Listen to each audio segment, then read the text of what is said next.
वसुधा के आने वाले अपकमिंग ट्रैक में जहां पर वसुधा ने रखी है चंद्रिका के सामने एक रिक्वेस्ट और कहा है कि न्यू ईयर पार्टी सेलिब्रेशन में उसे और देव को इनवाइट करें, तो वहीं पे चंद्रिका ने कर दिया है देव और वसुधा को इनवाइट और देव और वसुधा पहुंच गए हैं चौहान हाउस। चौहान हाउस में पहुंच के बहुत ही जोरों शोरों से न्यू ईयर पार्टी मनाई जाती है, लेकिन चंद्रिका और वसुधा जब बात कर रहे होते हैं दोनों ही, तब अविनाश पीछे से सुन लेता है, लेकिन पूरी बात उसे समझ में आती है या नहीं ये आने वाले अपकमिंग ट्रैक में ही पता पड़ेगा।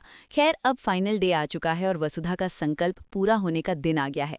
अब वसुधा को देव को हमेशा के लिए छोड़कर जाना होगा, जिसके लिए वो एक बहुत बड़ा दाव खेलेगी। और वहीं पे अब देखना मजेदार होगा कि वसुधा कहेगी कि मुझे देव का हिस्सा चाहिए, यानी प्रॉपर्टी में जो देव का हिस्सा बनता है वो अब हमें चाहिए और वो हिस्सा लेके हम चले जाएंगे। देव हैरान रह जाता है वसुधा के इस रूप को देख के। वो देखता है कि वसुधा पैसों के लिए मर रही है और पैसे मांग रही है, यानी चौहान हाउस में अब अपना हिस्सा मांग रही है। ये चीज देख के अब चंद्रिका सिंह चौहान ऐसी एक्टिंग करती है कि वो हैरान हो गई है कि वसुधा आखिरकार ऐसा क्या कर रही है और क्यों कर रही है। सभी लोग हैरान रह जाते हैं कि वसुधा जो इतनी अच्छी लड़की है वो हिस्सा मांग रही है, वो भी प्रॉपर्टी में, वो भी देव का हिस्सा, और देव के सामने ऐसा कहती है वो कि अब तुम्हारा हिस्सा तो हमें चाहिए ही चाहिए, क्योंकि अब हमें अपने जीवन को नए तरीके से शुरू करना है और इतनी गरीबी में मैं नहीं रह सकती, मुझे ऐशो आराम का जीवन चाहिए।